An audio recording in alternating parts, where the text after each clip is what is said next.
আপনি নিশ্চয়ই একমত হবেন যে যারা এই রকম দেশের সংকটের সময় কালোবাজারি বা মজুতদারি করে তারা তো ক্রিমিনাল, তাদের বিরুদ্ধে কঠোর ব্যবস্থা নেওয়া উচিত সব সময়।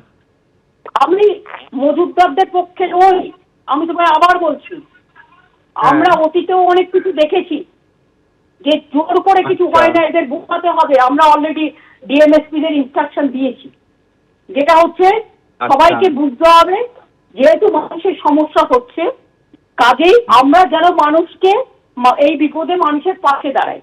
যেমন কোভিডের সময় আমরা মানুষের পাশে দাঁড়াতে অনুরোধ করেছিলাম সবাইকে, এবং সবাই সে অনুরোধ শুনেও ছিলেন।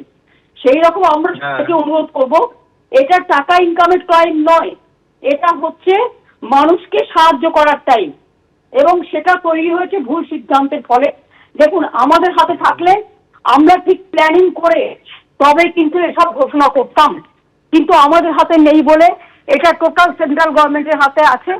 আমি কাউকে ব্লেম করছি না, কিন্তু যখন মানুষ বিপদে পড়বে, তুমি এসআইআর নিয়ে সিদ্ধান্ত নিয়ে চটপট মানুষের নাম কাটতে পারো, আর তুমি যখন জানো যুদ্ধ চলছে অনেক দিন ধরে, তুমি তেলের জন্য আমেরিকাকে দিয়ে রাশিয়াকে বলতে পারো, কিন্তু তোমার গ্যাসের রিজার্ভ কি আছে? প্রত্যেকটা মানুষ জমিয়ে রাখে কিছু টাকা, কারণ তার বিপদে যাতে কাজে লাগে, ঠিক আছে?